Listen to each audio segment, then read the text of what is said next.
안녕하세요. 저는 FMAC IT 선교사 이수정입니다. 코로나 시대에 우리들의 선교는 어떻게 바뀌어야 될까, 그런 얘기들을 오늘 같이 해보려고 해요. 보시는 목차대로 제가 한 5가지 정도의 주제를 가지고 함께 여러분들과 얘기를 해보려고 합니다. 먼저 우리가 정말 이 코로나라는 사태가 사상 초유의 사태잖아요. 이 코로나 사태로 인해서 여태까지 절대 안 돼 라고 말하던 것들이 가능해지는 세상이 됐어요.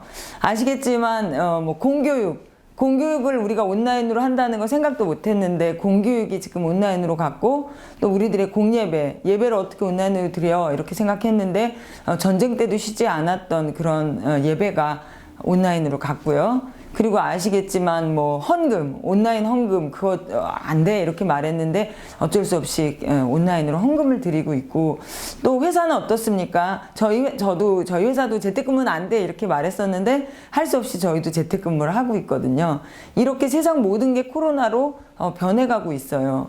그럼 우리들의 선교는 어떨까요? 선교는 온라인으로 절대 안 돼 이렇게 말 많이 하지 않으세요?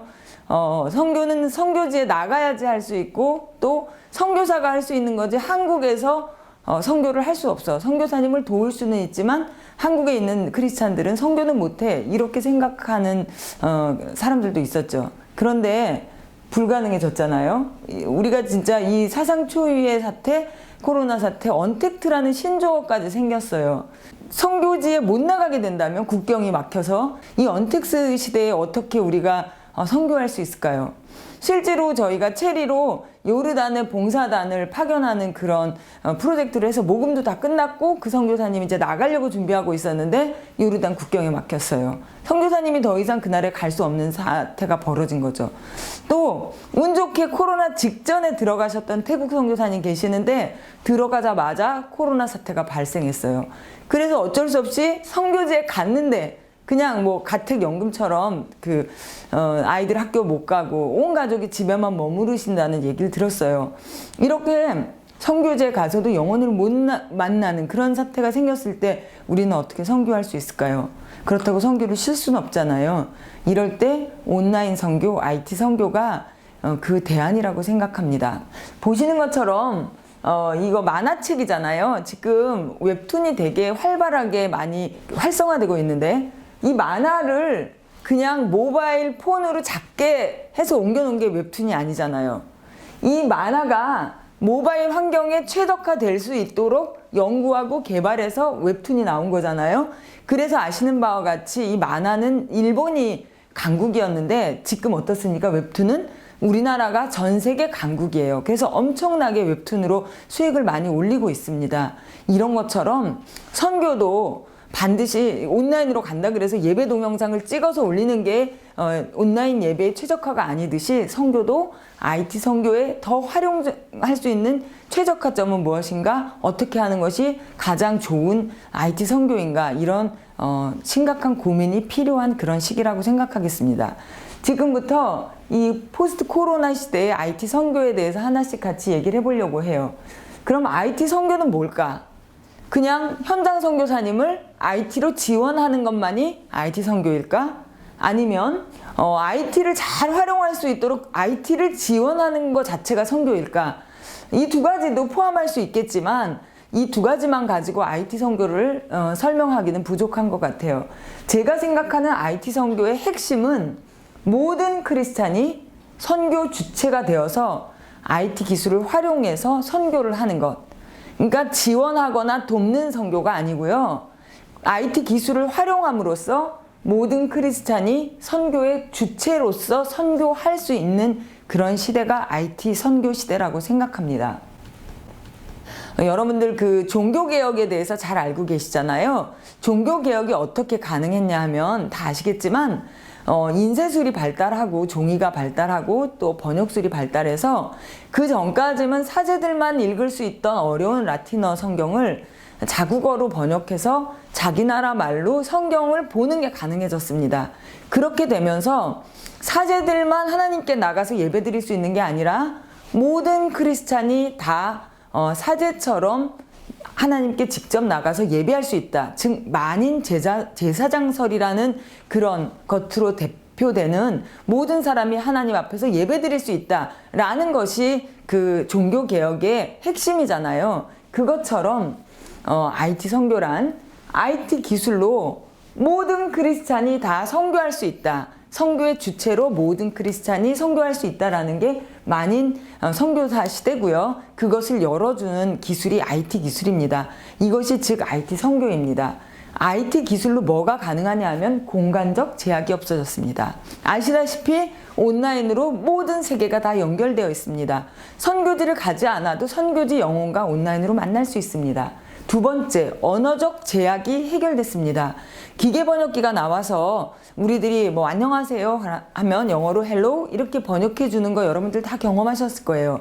근데 아마 이 중에는 아유 그거 못 써 너무 힘들어 아직까지 번역 엉망이야 이렇게 말씀하실 수 있는데 금방 극복됩니다. 어떻게 아냐고요? 제가 번역회사 대표예요. 그래서 누구보다 이 기계번역 시장에 대해서는 잘 알고 있는데요. 정말 5년 전이 다르고 3년 전이 다르고 1년 전이 다릅니다. 이 속도대로 기술이 발전하다 보면 정말 내가 안녕하세요? 그러면 거의 동시에 실시간으로 저쪽 선교지에서는 헬로 뭐 이렇게 들을 수 있는 날이 저는 머지 않았다고 생각합니다. 이와 마찬가지로 IT로 말미암아 언어적 제약이 없어졌습니다. 그 다음에 시간적 제약입니다. 여태까지는 전임 선교사 아니면 선교하지 못하는 선교지에 가서 100%의 시간을 다 드리는 전임 선교사만이 선교할 수 있는 시대였다면 IT 기술을 활용하면 우리가 전임 사역자로 헌신하진 않지만 우리가 사는 자리에서 구별된 시간을 드리는 것만으로도 충분히 선교할 수 있는 그런 세상이 오고 있습니다. IT 선교사는 말씀드린 것처럼 공간적, 언어적, 시간적 제약을 IT 기술로 뛰어넘음으로써 모든 크리스찬이 삶의 자리에서 구별된 시간을 드림으로 선교할 수 있는 그런 선교라고 말씀드릴 수 있겠습니다. 다시 정리하면 IT 선교는 언제나 또 공간적인 제약을 넘어서 어디서나 그 다음에 누구나 모든 크리스찬이 할 수 있는 선교가 IT 선교입니다. 예, 그러면 다음으로 간단하게 이해를 돕기 위해서 IT 선교 사례 3가지 정도 제가 여러분들께 말씀드릴 거예요. IT 선교는 진짜 무궁무진합니다. 근데 여기서는 그냥 여러분들이 쉽게 이해할 수 있는 그런 것들 3가지만 말씀드릴게요. 첫 번째는 서치 포 지저스라는 사역입니다. 이 사역은 FMAC 선교회와 빌리그레암 전도협회가 동역하는 그런 사역으로서 온라인상에서 구도자들이 있어요. 영적인 문제를 해결하고 싶어하는 그런 갈급한 사람들이 온라인상에서 신은 계십니까? 나는 죽고 싶어요. 나에게 희망이 있나요? 이런 것들을 물어보는 사람들이 온라인에 이미 있습니다. 그 사람들에게 복음적인 컨텐츠로 다가가서 정말 삶에 진리가 있습니다. 여러분들 정말 죽으려고 하지만 죽지 마십시오. 여러분들의 외로움과 고난을 해결해 주실 분이 있습니다. 이렇게 소개해주는 랜딩 페이지를 통해서 사람을 만나고요. 그렇게 연결된 사람에게 인터넷으로 예수님에 대해서 소개해서 4주간의 그런 양육 코스를 이제 밟을 수도 있는 그런 복음을 전파하는 그런 사역이 있습니다. 뿐만 아니라 인터넷상에서 연결된 이코치와 1대1로 연결해서 신앙 상담과 온라인 양육을 받을 수 있고요. 이렇게 얻어진 영혼이 건강한 지역교회로 연결할 수 있는 그런 사역을 IT 선교 사례의 큰 예가 되겠죠. 그래서 서치 포 지저스 사역이 그 중에 하나고요. 이 사역은 한국어로만 가능한 게 아니라 모든 선교지 언어로 지금 이미 약 한 40개 정도 나라에서 서비스 중인 걸로 알고 있는데요. 선교지 언어에서도 효과적인 인터넷 선교 사역이 되겠습니다. 두 번째는 SNS 전도와 선교입니다. 여러분들 혹시 이분 아세요? 카이라는 젊은인데요. 이분이 대학교 시험을 보고 대학을 떨어지고 나서 내가 예수님을 믿는 이유라는 유튜브에 짧은 방송을 올렸는데 그게 뭐 몇십만 몇백만 뷰를 가져가면서 이제는 굉장히 인터넷 전도사로 유튜브에서 활동하는 아주 유명한 유튜버예요. 이런 식으로 온라인 유튜브나 페이스북에 나의 간증이나 신앙적인 이야기들을 올리는 거예요. 아까는 온라인에 와서 이제 갈급한 사람들에게 복음을 전한다면 이거는 내 유튜브, 내 페이스북을 방문하는 불특정 다수에게 복음적인 컨텐츠를 노출해서 그 사람들에게 복음을 전하는 그런 사례가 되겠죠. 선교지 언어로 번역해서 포스팅하는 게 가능하겠죠. 이런 식으로 하는 것도 훌륭한 SNS 온라인 선교 사례가 되겠고요. 다음으로는 마지막 사례인데요. 온라인상에서 1대1로 양육이 가능합니다. 우리가 카톡이나 메신저를 활용해서 우리가 알고 있는 관계 안에서 선교지 영혼들에게 말씀을 이제 처음부터 말씀을 전하는 건 아니고 처음에는 일단 친구로 삶을 나누다가 어느 시기가 됐을 때 복음을 전해서 전도할 수 있는 거죠. 솔직히 선교사님들이 선교지에 가서도 뭐 선교지 가자마자 사람 만나자마자 복음을 전하는 게 아니잖아요. 그냥 거기 살면서 그들하고 관계를 가져가면서 어느 순간이 됐을 때 자연스럽게 복음을 노출하는 것처럼 우리도 이것도 마찬가지예요. 온라인상에서 살면서 온라인상에서 만난 옆집 영혼들하고 1대1로 교제하다가 어느 때 자연스럽게 복음을 전하는 그런 방법이 되겠습니다. 실제로 저도 몇 년 동안 한 영혼과 슬로베니아 분하고 제가 이렇게 교제하면서 저의 신앙도 나타내고 그러고 있는데요. 이것도 굉장히 좋은 온라인 선교의 사례라고 보겠습니다. 이렇게 세 가지 방법 정도로 여러분들이 온라인 선교를 하실 수 있겠습니다. IT 선교사란 그러면 누굴까요? 이런 일을 하는 사람이 IT 선교사인데요. 저는 IT 선교사의 롤모델로 이 누군가요? 오병이어의 꼬마를 자주 예를 듭니다. 이 오병이어 꼬마는 전 재산을 드리거나 제자들처럼 전 삶을 예수님과 함께 했던 그런 사람은 아니에요.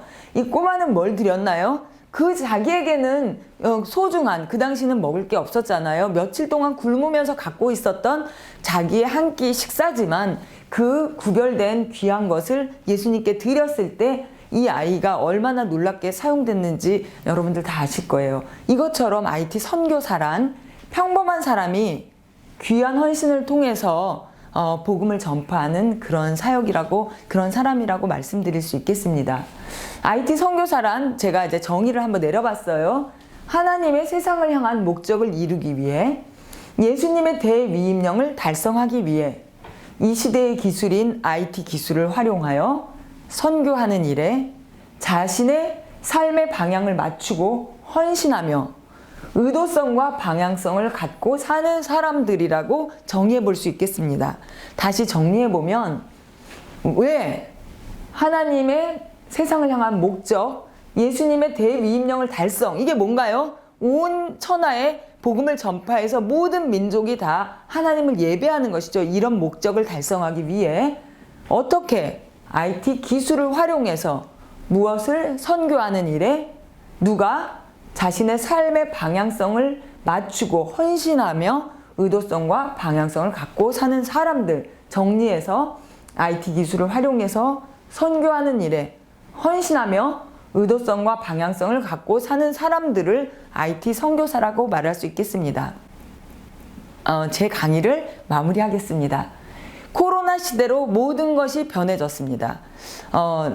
그 질병관리본부장은 말씀하시기를 이제 우리는 코로나 이전 사태로는 못 돌아간다, 이렇게 말하고 있어요. 불가능하다, 이제 돌아갈 수 없다. 그리고 뿐만 아니라 또 무섭지만 코로나와 같은 사태가 이제 반복될 것이다 라는 말을 많이 해요. 그래서 포스트 코로나를 준비해야 된다, 이런 얘기를 많이 하는데요. 그러면 지금 코로나를 겪고 있는 이 기간 동안에 우리는 영적 통찰력을 갖고 포스트 코로나를 준비해야 합니다. 우리의 예배와 우리의 신앙생활과 우리의 선교를 어떻게 포스트 코로나 시대에 하나님이 주신 IT 기술과 영적 통찰력으로 잘 준비해서 복음의 전파가 정말 돌파를 이루어낼 수 있을지를 같이 진지하게 고민해 봐야 되는 시간이 아닌가 생각합니다. 감사합니다.